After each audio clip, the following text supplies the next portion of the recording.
ڕێزمان و خوێندنەوەی کوردی پۆلی شەشەمی بنەڕەتی لاپەڕە 87.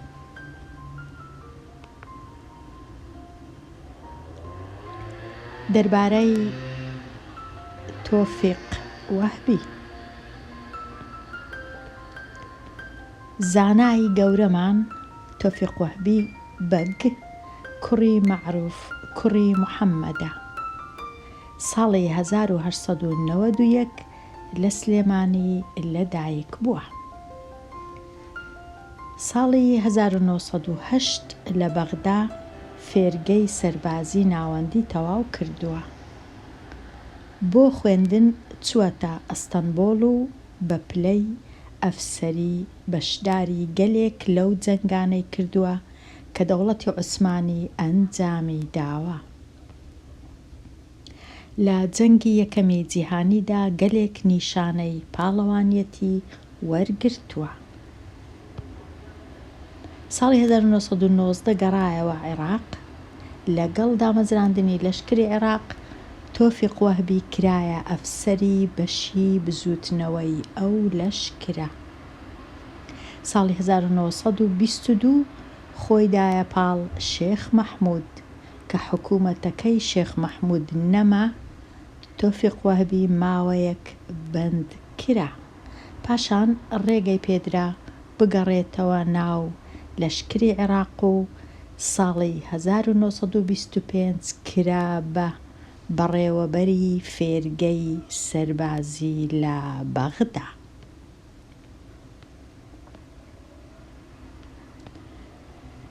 لە ساڵی 1931 بەدواوە دەستی لە کاری سەربازی هەڵگرت.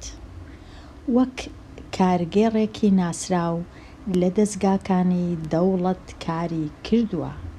بەر لە ڕاپەڕینی 6 ئەیلولی 1930 دەستی لە کار کێشایەوە. لە ساڵی 1944 بەدواوە قۆناغێکی نوێ لە ژیانی تۆفیق وەهبی دەستی پێکرد. چەند جارێک بوو بە وەزیر و بریکاری وەزیر. لە کۆتای سیەکانەوە لە کاری سیاسی دوورکەوتەوە و زیاتر مێشکی دەوڵەمەندی خامەی بەبڕشتی بۆ خزمەتی وشەی کوردی تەرخان کردووە. زانایی تۆفیق وەهبی زوو درەوشایەوە و ڕێگەی بۆ خۆشکرد ببێتە ئەندامی کارا و جێگری یەکەمی سەرۆکی کۆڕی زانیاری عێراق. لەو ڕێگەیەوە بەشداری لە گەلێک کۆنگرەی زانستی جیهانی کردووە بە ناوی عێراق. ساڵی 1970 کە کۆڕی زانیاری کورد لە بەغدا دامەزرا، تۆفیق وەهبی بە یەکەم ئەندامی شەرەفی ئەو کۆڕە هەڵبژێردراوە. تۆفیق وەهبی لە بواری زانستدا لە هەموو شتێک زۆرتر بایەخی بە زمانی کوردی دەدا، چونکە باش لەوە گەیشتبوو کە لە بارودۆخی ناسکی کوردستاندا زمان قەڵغانی یەکەمی پاراستنی نەتەوەیە.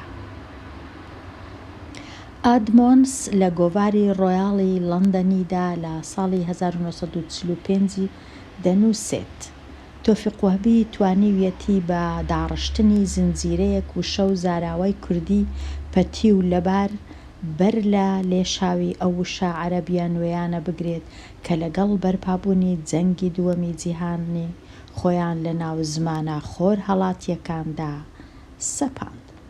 ئەوجا لێرە نووسرایە ئەدمۆنس چێە کاربەدەستێکی بەریتانی بوو لە سلێمانی دەسەڵاتدار بووە.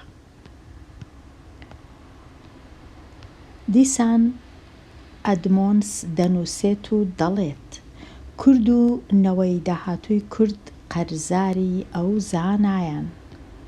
لەبەر خزمەتگوزاری و پایەبەرزی تۆفیق وەهبی کاتێک لە ساڵی 1984 تەرمەکەی هێنرایەوە بۆ کوردستان بە هەزاران کورد بەشداری ڕێو ڕەسمی ناشتنی تەرمەکەیان کردووە. لەسەر داوای خۆی تەرمەکەیان بە چیای پیرەمەگرونی سەرکەش سپارد. چەند پەرتووکێکیش بەرهەمی بە بڕشتی خامەی ئەم پیاوە. ئەو پەرتووکانەی کە نووسیتی کامانەن: یەکەم، دەستووری زمانی کوردی. دووەم، ڕێنووسی کوردی بە پیتی عەرەبی و لاتینی. سێیەم، بارامی گوڕ. ئەوجە نازام ئایا ئەوە بارامی گوڕە یان بارانی گوڕە هەڵا نووسرایە، ئەوەی ڕاستیبی نازانم. چارەم پەرتووک گەشتی ملەی تاسڵ و جا. واتای وشەکان: لەشکر واتە سوپا، درەوشایەوە واتە دەرکەوتەوە، کارە واتە لێهاتوو، بە بڕشت واتە بە پێز، سەرکەش سەر بڵند. ئەوە بوو دەربارەی تۆفیق وهەبی. بە ئەمن تۆزێک لێرە بە کورتی باسی بکەم بزانم چمان خوێند و چمان بەبیر دێتەوە. زانای بەناوبانگ تۆفیق وهەبی. ناوی چ بوو؟ تۆفیق وهەبی بەگ، کوڕی مەعروف محەممەد. لە ساڵی 1891 لەدایک بووە لە شاری سلێمانێ. لە ساڵی 1984ش کۆچی دوایی کردووە، واتە تەمەنی بوویتە 93 ساڵ. لە ساڵی 1970 لە فێرگەی سەربازی لە بەغدای خوێندووە. پاشان بۆ خوێندنی سەربازی چوویتە ئەستەمبۆڵ و لەوێ بووە بە ئەفسەر. لە ساڵی 1920 کە سوپای عێراقدا دەمەزرێ، تۆفیق وهەبی دەبیتە ئەفسەر لەو سوپایە. پاشان لە ساڵی 1922 بەشداری دەکا لە حکوومەتی شێخ مەحموود. پاشان کە بەشداری دەکە لە حکوومەتی شێخ مەحموود، چونکە شۆڕشەکەی سەرناگری شۆڕشی نەمر شێخ مەحموود، ئەوجا تۆفیق وهەبی دەگیرێ و بەند دەکرێ. لە ساڵی 1925 دیسان جارش کە دەگەڕێتەوە ناو سوپا، دەبیتە بەڕێوەبەری فێرگەی سەربازی.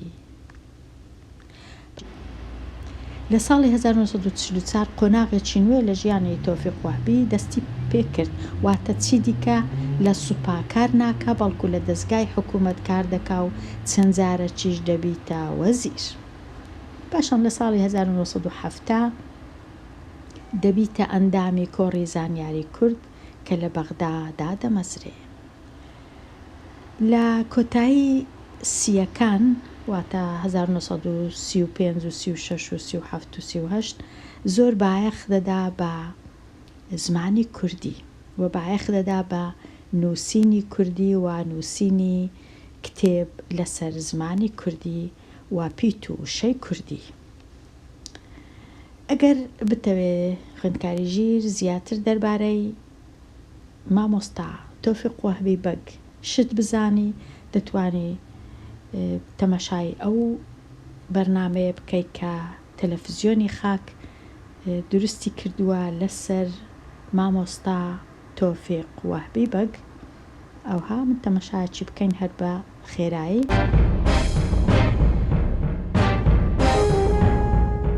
لە دەستەی دامەزرێنەری سوپای عێراق بووە لە 6 ساڵی 1920. تۆفیق وهەبی ئەتوانم بڵێم یەکێکە لە عالمە هەرە گەورەکانی کورد کە ئەلفوبێی کوردی لە چوارچێوەی ئەلفوبێی زمانی عەرەبی هێنایە دەرەوە.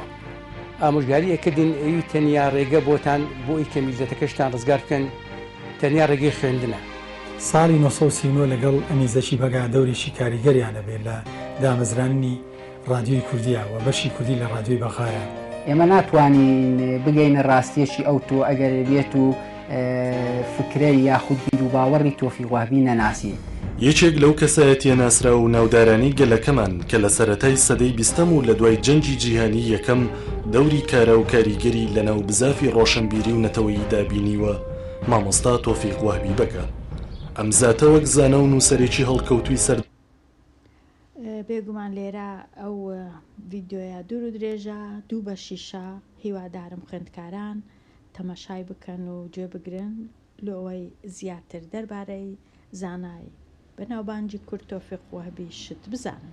هەروەها لێرەش ئەگەر لە گوگڵ بگەڕێ دیسان لە ماڵپەڕی مێژووی کورد دەربارەی نووسەر و زمانەوان و زانای کورد تۆفیق وهبی نووسرایە وە کتێبەکانیشی بێگومان بێجگە لەو چار کتێبەی لێرە نووسرایە کتێبی دیکەشی زۆر زۆرە کە لێرانە هەندێکیان نووسیە کەواتە ئەگەر ویستت زیاتر بزانی پێویستە بگەڕێەوە لای ئەو دوو سەرچاوەیە. ئێستا دەچین بزیە ڕاهێنانی ژمارە 1. ئەو بۆشایانەی خوارەوە بەو شەی گونجا و پڕ بکەوە. پرسیاری ڕاهێنانی ژمارە 1 تۆفیق وهبی ساڵی 1991 لە سلێمانی لەدایک بووە. زۆر ئاسانە دەتوانین تەمەشای نووسینەکەی بکەینەوە ئەگەر نەمانزانی لێرە و لێرە چ بنووسین.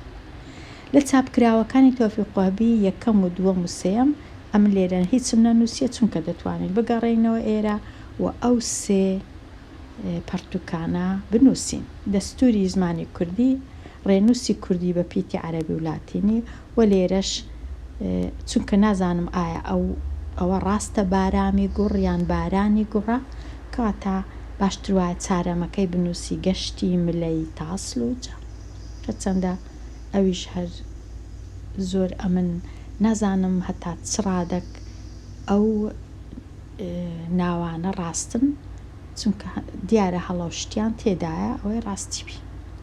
ئێستا دەگەڕێینەوە لای پرسیارەکان. پرسیاری 3 لە کۆتایی سیەکانەوە لە سوپا دوور کەوتۆتەوە. لە کۆتایی سیەکانەوە لە کاری سوپا دوور کەوتۆتەوە. پرسیاری 4 تۆفیق وهبی لە بواری زانستیدا بایەخی بە چدایە؟ بە زمانی کوردی یان بە پیت و وشەی کوردی داوە. پرسیاری 5 ئادمۆنس دەڵێت کورد و نەوەی داهاتوو قەرزاری ئەو زانایە. کورد و نەوەی داهاتوو. ڕاهێنانی ژمارە 2 ئەو وشانە بخەرە ڕستەوە. فێرگەواتە خوێندنگە قوتابخانە جێی فێربوون و وشەی زانیاریە من هەردووچیانم لە یەک ڕستە دانایە. فێرگە شوێنێکە بۆ فێربوونی زانست و زانیاری. خامە ئەوانەی بە خامەی ڕەنگینیان ئەوان بە خامەی ڕەنگینیان تابلۆ دەکێشن. خامە وەک ئەوەی وایە پێنووس قەڵەم ڕیشە ئەو شتانە خامە. ڕەنگە مانای دیشی هەبی ئەمە لێرە ئەو مانایان بەکارهێنا. قەڵغان تیر و قەڵغان لە جەنگ بەکاردەهێنران کاتی خۆی پێشی دروستبوونی چەکی نوێ بە تیر و قەڵغان و شمشیر و خەنجەر شەڕ دەکرا. تیر و قەڵغان. پیرەمەگرون چیایەکە یەکەکە لە چیایەکانی کوردستان. پیرەمەگرۆن یەکێکە لە چیاکانی کوردستان. ئەوە تەواو بووین دەربارەی زانای بەناوبانگی کورد تۆفیق وهبی و هیوادارم زیاتر لەسەری بخینیەوە هەتا ئەو زانیاریانەی کە هەتا لەبیرت نەچی. لێرە ئەمن دێمە کۆتایی ئەوانەیە هەتاوانەیەکی نوێ هەر بشی.